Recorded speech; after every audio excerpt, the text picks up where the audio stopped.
Olá a todos!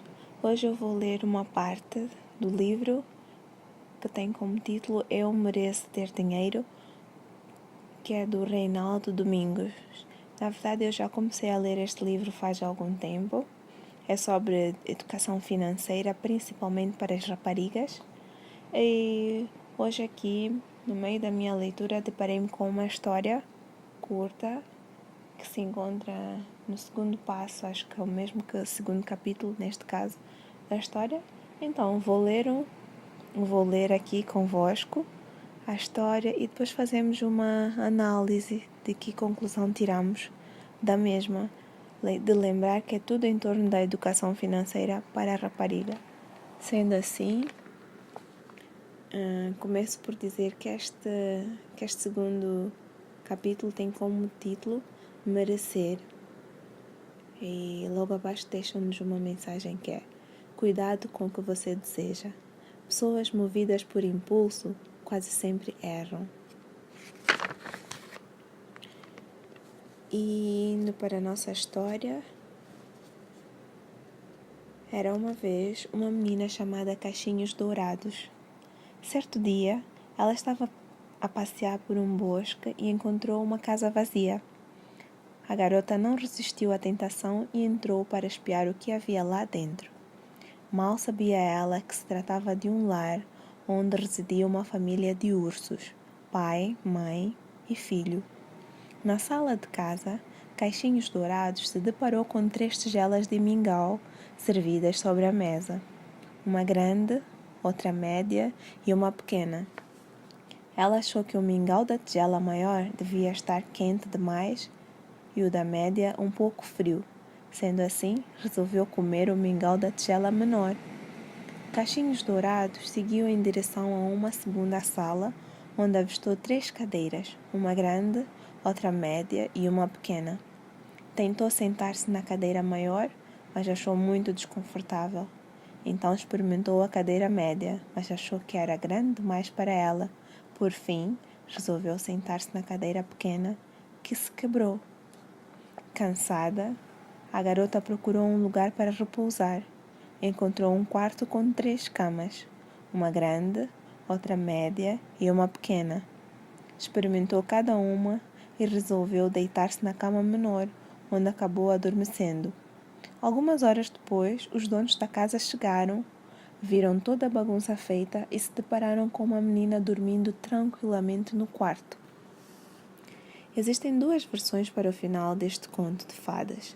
Num deles, Caixinhos Dourados se envergonha do que fez, pede desculpas aos moradores de casa, que invadiu e sai correndo pelo bosque.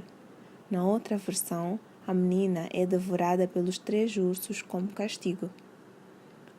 Como muitos de nós, Caixinhos Dourados viveu o momento presente e não pensou nas consequências das suas escolhas. Atendeu a todos os seus desejos imediatos, sem nenhum questionamento. Comeu, brincou, dormiu, orientou-se exclusivamente pela busca do prazer e no final da história só lhe restou sair de cena de fininho, constrangida ou ser devorada pelos ursos como castigo por sua inconsequência. No entanto, não podemos esquecer: Caixinhos Dourados era uma criança e as crianças não se controlam diante de suas vontades. Suas atitudes são ainda instintivas. Elas querem o que querem agora e choram, berram, fazem escândalos até alguém atender o seu desejo. Mas a verdade é que o mundo moderno está cheio de adultos que se comportam como caixinhos dourados. Se pudéssemos fazer uma analogia entre o comportamento da personagem e o comportamento financeiro feminino na sociedade atual, caberia perguntar: você age feito uma criança na frente da vitrine de uma loja? Vai lá e simplesmente compra, sem pensar em como pagar? Ou se comporta como um adulto e pondera sobre como terminará o seu dia, o seu mês e o seu ano se contrair aquela dívida? Afinal, você age como uma mulher ou como uma menininha? Se voltarmos ao conto de fadas, perceberemos que há algo de curioso em cada uma das escolhas que a personagem faz. Ela tende sempre a optar pelos objetos de menor tamanho num primeiro momento. Mesmo sem provar as tigelas de mingau, ela imagina que a grande está quente demais e a média um pouco fria, o que em princípio é contraditório, porque a lógica seria imaginar que a tigela pequena estivesse fria, a média no ponto ideal e a grande quente, ou seja, ela desqualifica as opções grandes e média para justificar sua escolha pelo menor. Num segundo momento, ela não se sente confortável na cadeira grande, nem na média, o que também é contraditório, pois o natural seria que ela gostasse das cadeiras maiores, por ter nelas mais espaço para se recostar. Cega ao fato de que a cadeira pequena poderia não suportar seu peso, ela despreza os demais e toma assento no menor, que acaba se quebrando. Não satisfeita, Cachinhos Dourados segue para o quarto e escolhe novamente a cama menor, quando poderia perfeitamente ficar mais confortável na cama média ou na grande. É possível levantarmos a hipótese de que Cachinhos Dourados escolheu as opções de menor tamanho simplesmente porque ela própria era pequena. Mas outra interpretação possível é de que ela se sentia atraída pelo que estava mais próximo, ou seja, por aquilo que permitiria uma gratificação mais imediata, aquilo que poderia ser alcançado a curtíssimo prazo.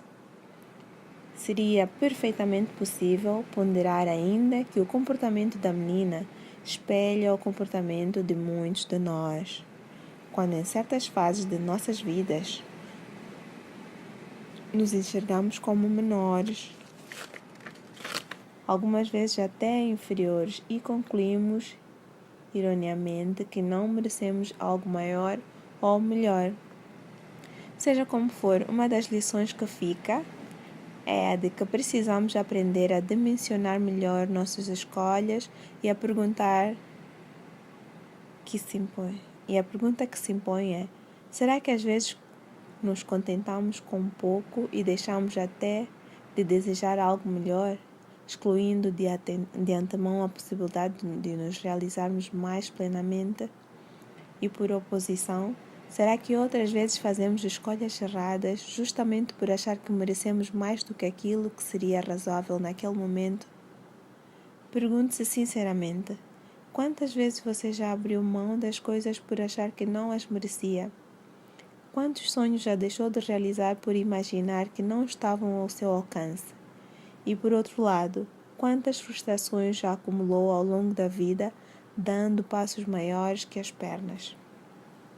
É claro que para a imaginação e para o desejo não há limites, mas na vida real precisamos dar uma dimensão concreta ao que queremos, pois só assim as conquistas estarão realmente ao nosso alcance.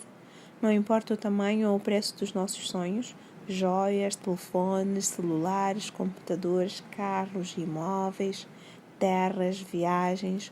O que importa é saber quanto eles custam e estabelecer um prazo para realizá-los dentro de um princípio de realidade sem cair no imediato ou no adiamento infinito.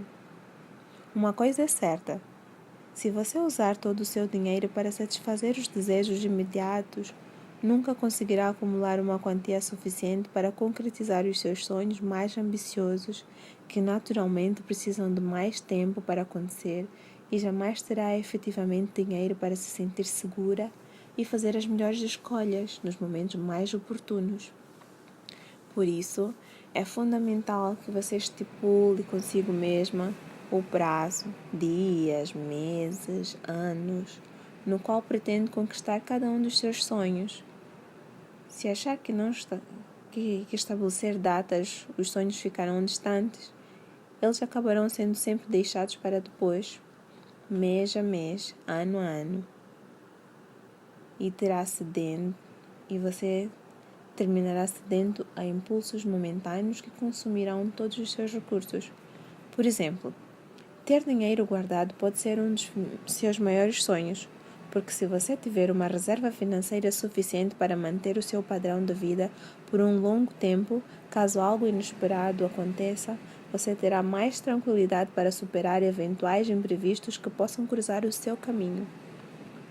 Para facilitar a concretização de tudo o que você deseja, divida os seus sonhos em sonho de curto prazo, para ser realizado até em 1 ano, sonho de médio prazo, que será alcançado em até 10 anos, e por último, sonho de longo prazo, acima dos 10 anos. Não caia na tentação de buscar a realização apenas dos desejos momentâneos. Tenha sempre pelo menos 3 sonhos de prazos diferentes no seu horizonte. Assim, sua motivação se manterá sempre forte. Assim termina a história e fica aqui um pouco do parecer, dos comentários do autor em relação a esta história que ele partilha conosco, conectando sempre a questão da educação financeira.